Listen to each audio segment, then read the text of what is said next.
Bonjour, qu'est-ce que je peux faire pour vous aider? Vous voulez emprunter un livre, d'accord. Vous avez l'habitude de venir ici, d'emprunter?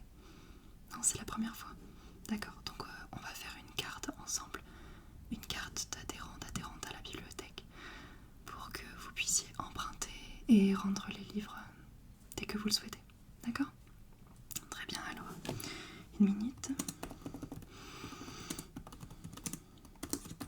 Alors, est-ce que vous pouvez me donner votre nom, s'il vous plaît, et votre prénom?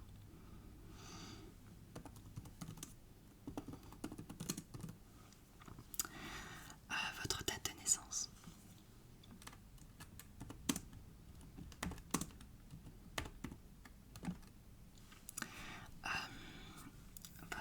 Votre adresse mail et votre numéro de téléphone. D'accord. Alors.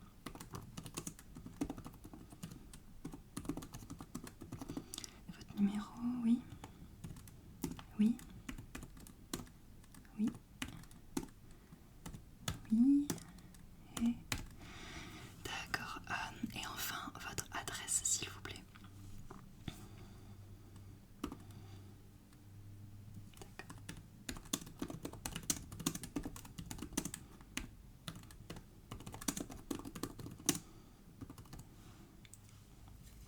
Très bien, d'accord.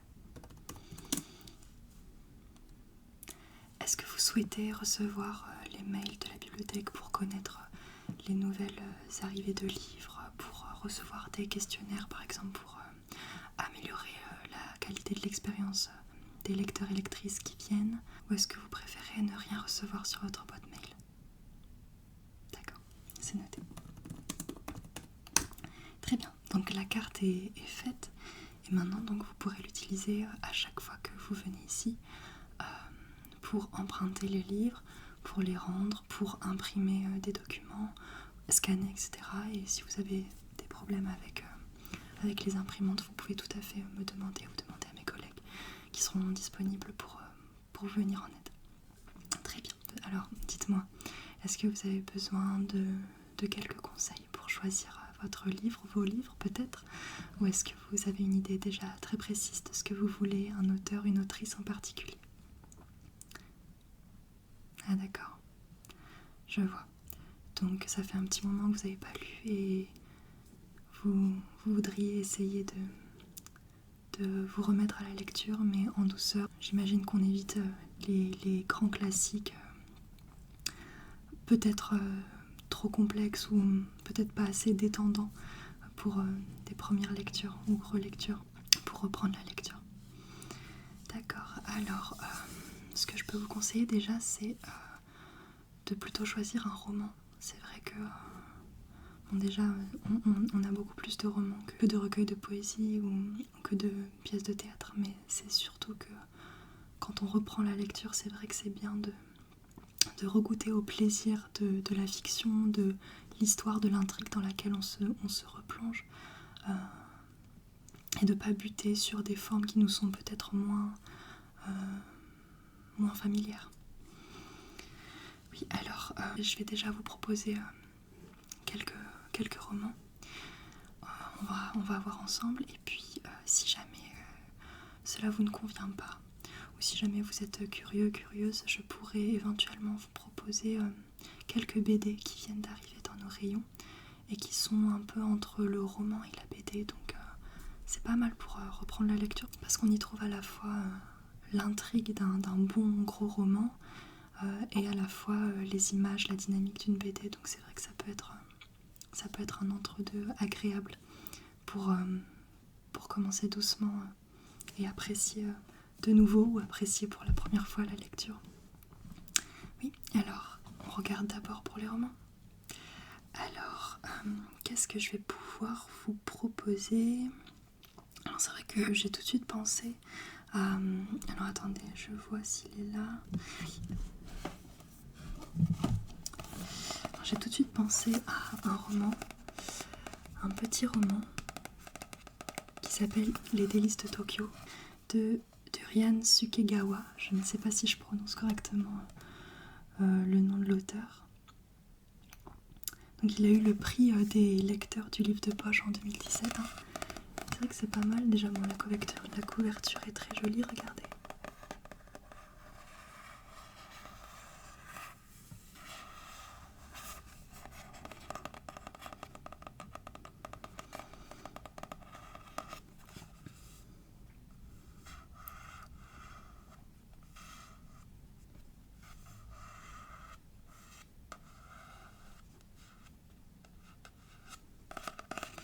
Voilà, c'est un petit roman.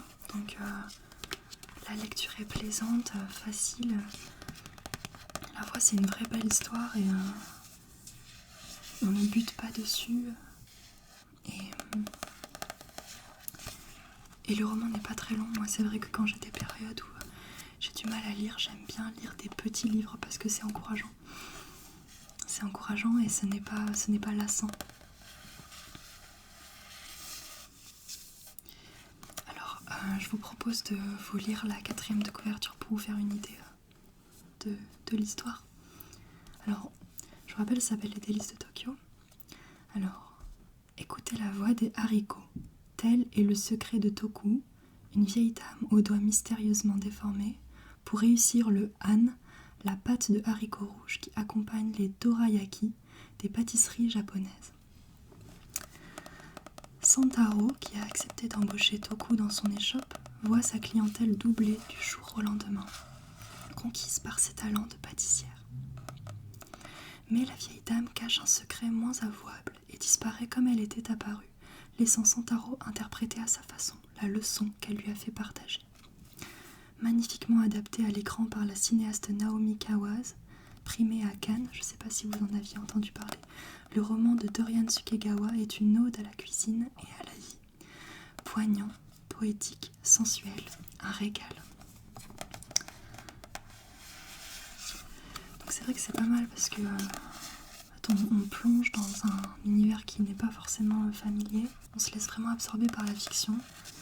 En même temps, c'est doux, c'est agréable, c'est poétique. C'est à la fois émouvant et pas trop violent, pas trop intense comme lecture. Donc c'est vrai que il me semble que ce genre de lecture, pour reprendre doucement, c'est ce qu'il y a de mieux peut-être. Je vous laisserai regarder le livre tout à l'heure. Je vous le mets de côté. Ensuite, qu'est-ce qu'on a ?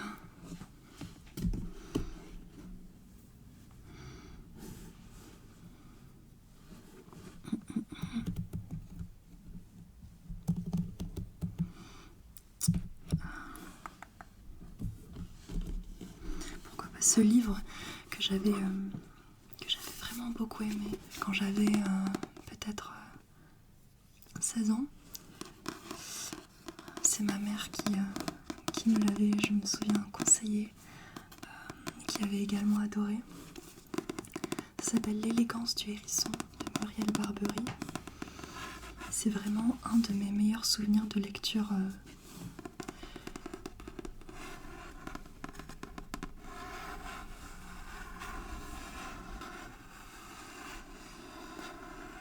Il y a également un film qui est sorti sur ce livre, je ne sais pas si vous l'avez déjà vu, non ? Personnellement, j'ai préféré le livre. Il y a toujours quelque chose d'un petit peu décevant à regarder un film d'un livre qu'on a adoré dans son passé. On est à la fois très heureux de retrouver les personnages, l'histoire et déçu de ne pas retrouver exactement tous les détails du livre. Je ne sais pas si ça vous fait cette même impression, ce même effet. Alors si vous le permettez, je vais vous lire également la 4e de couverture pour vous donner une idée. Alors, je m'appelle Renée, j'ai 54 ans et je suis la concierge du 7 rue de Grenelle, un immeuble bourgeois. Je suis veuve, petite, laide, grassouillette, j'ai des oignons aux pieds et, à en croire certains matins auto-incommodants, une haleine de mammouth. Mais surtout, je suis si conforme à l'image que l'on se fait des concierges qu'il ne viendrait à l'idée de personne que je suis plus lettrée que tous ces riches suffisants. Je m'appelle Paloma, j'ai 12 ans. J'habite au 7 rue de Grenelle dans un appartement de riche. Mais depuis très longtemps, je sais que la destination finale, c'est le bocal à poisson, la vacuité et l'ineptie de l'existence adulte. Comment est-ce que je le sais ? Il se trouve que je suis très intelligente, exceptionnellement intelligente même.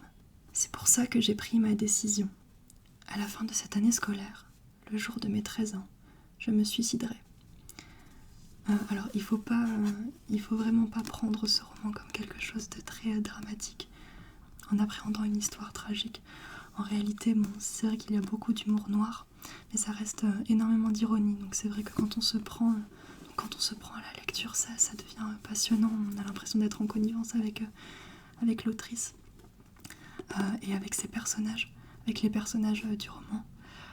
Et en fait, voilà, comme le montre la 4e de couverture, ces tout petits extraits que je viens de vous lire, on jongle en permanence entre les deux personnages principaux, donc cette concierge et cet enfant qui vivent au même endroit, qui ont une vie parfaitement différente et paradoxalement qui vont être amenés à avoir beaucoup de points en commun. C'est à la fois ironique, philosophique, on rigole et on réfléchit en lisant ce livre, donc j'en ai un très bon souvenir.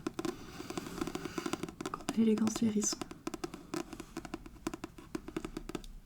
Donc il est plus long que le roman précédent que je vous ai proposé, mais tout aussi accessible.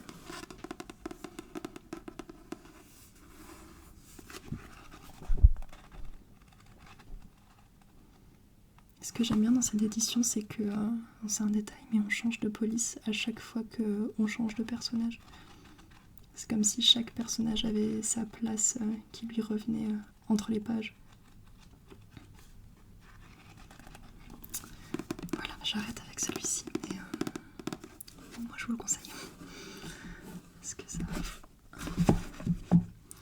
Ok. Alors je vais vous en proposer un dernier que j'ai beaucoup aimé également. C'est Balzac et la petite tailleuse chinoise.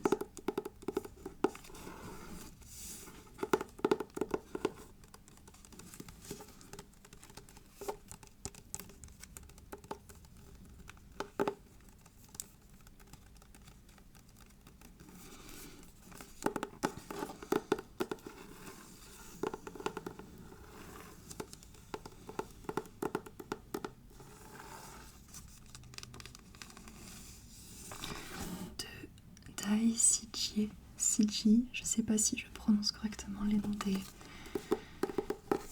des écrivains étrangers.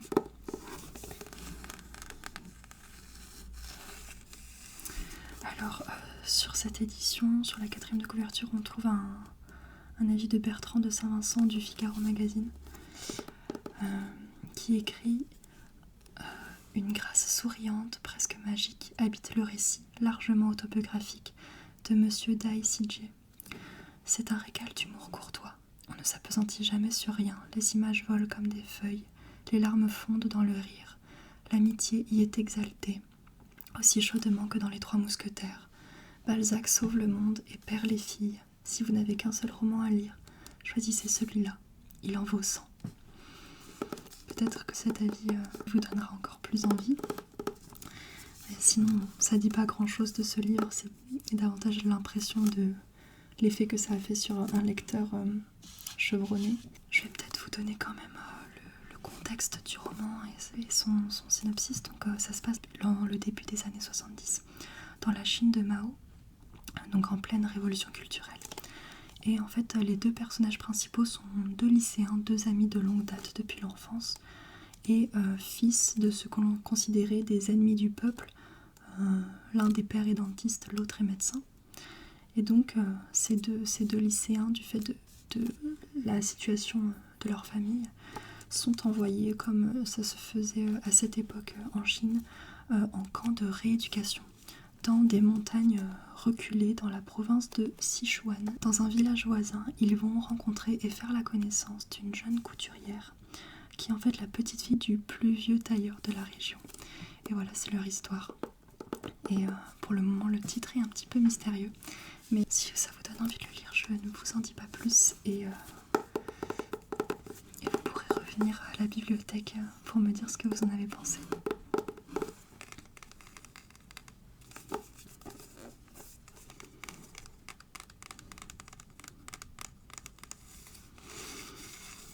Voilà pour les 3 livres, les 3 romans que que j'aurais à vous proposer.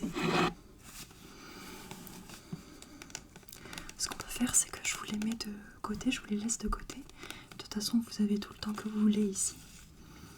On ferme à 20 h, oui. Et après, il y a 2 jours dans la semaine où on ferme plus tard à 22 h pour laisser les étudiants qui le souhaiteraient travailler, avoir un espace de travail un peu plus tard comme ça. C'est vrai que parfois on n'a pas spécialement l'espace chez soi pour travailler correctement.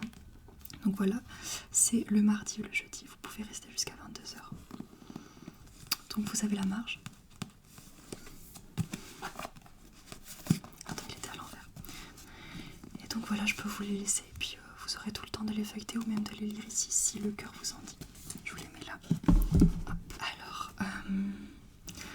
ce que je peux vous proposer maintenant, c'est comme je vous ai dit tout à l'heure, éventuellement voir quelques BD qui sont toutes nouvelles dans nos rayons. On a toujours à proposer, les clients de notre bibliothèque aiment beaucoup ça. Comme je vous le disais, qui sont soit des romans graphiques, soit des BD qui sont très imposantes, avec à la fois de très belles images, qui permettent un petit peu d'aérer la lecture. Ça vous dit? Ok, super, je vais vous chercher ça.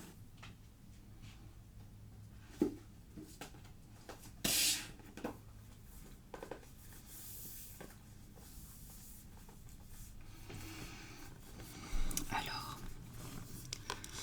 pour commencer, j'ai une grande BD. Je sais pas si vous êtes... si vous appréciez la science-fiction. Je me suis vraiment laissée embarquer par cette BD là, qui s'appelle Ahama, si je prononce correctement.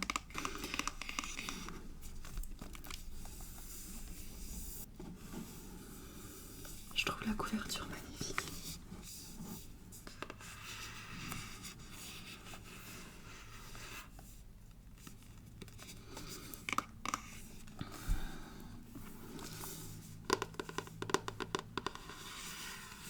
Donc celle-ci, vous en avez pour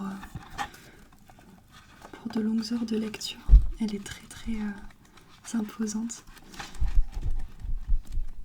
Personnellement, je trouve le graphisme très joli. Je peux peut-être vous montrer une page.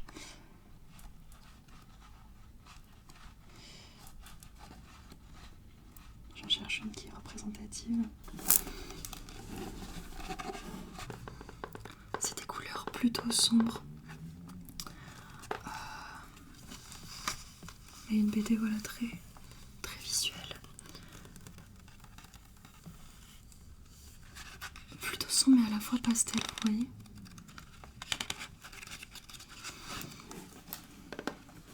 Chaque nouvelle page a sa couleur. Parfois les tons sont plus... les tons peuvent virer du vert au rose. C'est vraiment très joli. Au orange, au marron. Très jolie BD de science-fiction et je vais vous en lire un petit résumé. Alors, c'est vrai que je l'ai lu il y a longtemps. Je vais vous trouver le résumé sur notre site alors.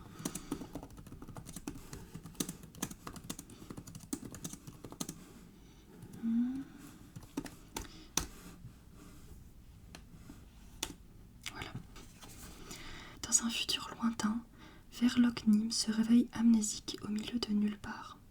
Grâce à son journal, il se replonge dans son passé, apprend qu'il mène une vie misérable, qu'il a perdu travail, famille et amis, depuis qu'il a décidé de vivre en marge d'un monde hyper technologique.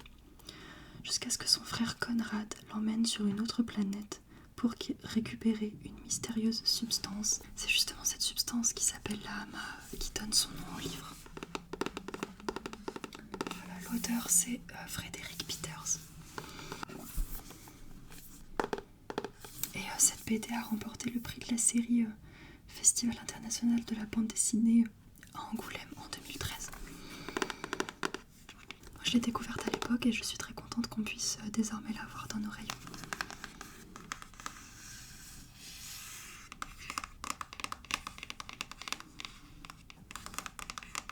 Voilà.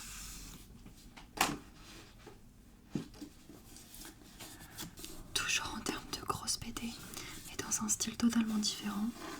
je peux vous proposer des BD biographiques et historiques telles que celle-ci si vous vous intéressez un petit peu à des personnages historiques ou des gens qui ont marqué le monde, qui ont marqué l'histoire par leur combat. Celle-ci porte sur Simone Veil. Et donc c'est tout simplement une BD qui raconte son histoire. On a d'autres BD sur d'autres personnages si cela vous plaît.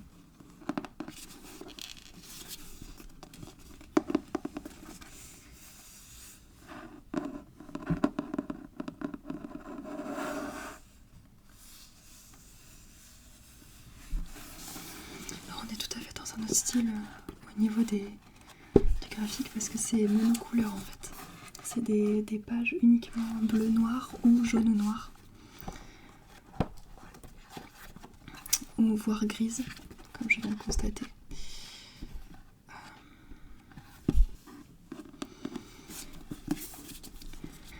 Simone Veil, née Jacob, rescapée de la Shoah, a fait de la lutte pour les droits des femmes son combat. Une lutte contre le sexisme, la misogynie et pour la dignité qu'elle porta au sein de l'Assemblée nationale alors qu'elle était ministre de la Santé. Une bataille qu'elle ne cessa jamais de mener. Disparue le 30 juin 2017, elle entre au Panthéon le 1er juillet 2018.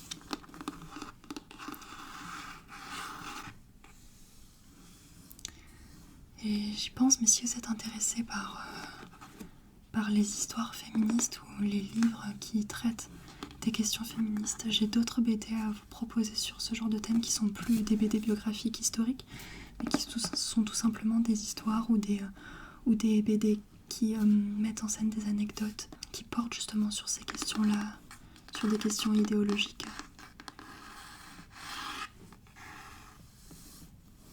Et qui font réfléchir sur ces combats-là.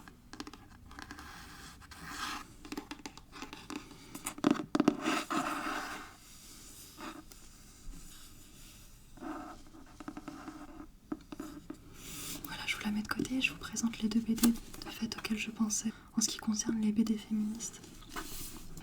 Alors il y a celle-ci, voilà, qui s'appelle La rose la plus rouge s'épanouit, de Liv Stromkist.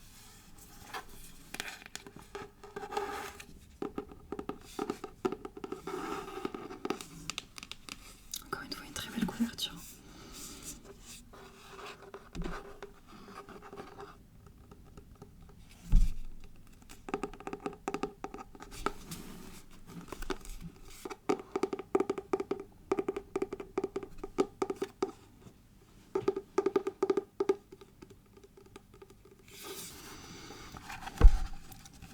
Celle-ci, encore une fois un autre style.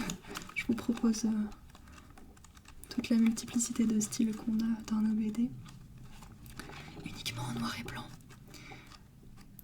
avec parfois uniquement des illustrations, parfois uniquement du texte.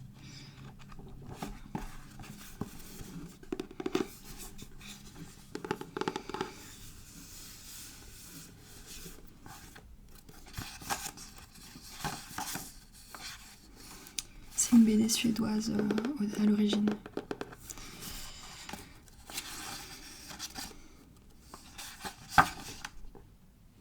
Et donc dans cette BD, vous ne trouverez pas spécialement une intrigue du début à la fin, mais plutôt une série de réflexions, une série d'anecdotes tirées bien souvent de la vie réelle, qui permettent de poser des questions sur les conditions des femmes. Très intéressante. Et j'en ai une autre. C'est dans le même genre, de la même autrice, et traduite par la même personne également, qui s'appelle, excusez-moi, Kirsi Kinnunen. Celle-ci s'appelle I'm Every Woman.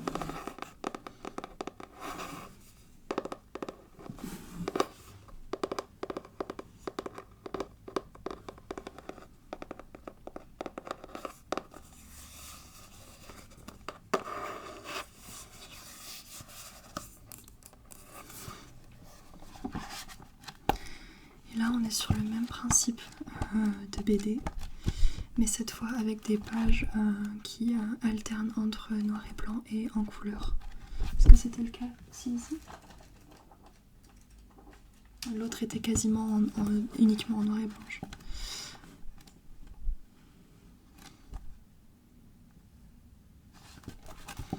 Voilà.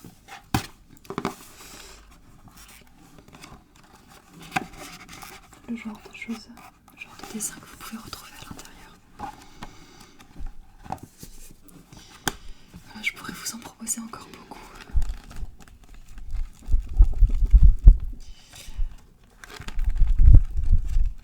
Mais c'est vrai que ce genre de BD me semble complète en fait, parce qu'elles allient la réflexion, l'illustration, donc le plaisir du dessin, l'histoire. Donc voilà, peut-être que je peux m'arrêter là pour aujourd'hui et vous pouvez regarder de votre côté et me dire, et si jamais aucune de mes propositions, aucun de mes conseils ne vous convient, revenir peut-être vers moi plus tard. D'accord. Toutes les BD, je vous les pose là. Voilà, vos romans sont juste ici. Est-ce que vous avez d'autres questions? Non, d'accord. J'ai été ravie de vous accueillir dans notre bibliothèque. Je vérifie que tout est ok sur votre dossier. Très bien. Donc vous retrouverez à partir de cette création de dossier votre compte en ligne, voilà, sur notre site que vous connaissez certainement, d'accord. Très bien. Et je n'ai plus qu'à vous souhaiter une bonne lecture. Au revoir. Merci de votre visite.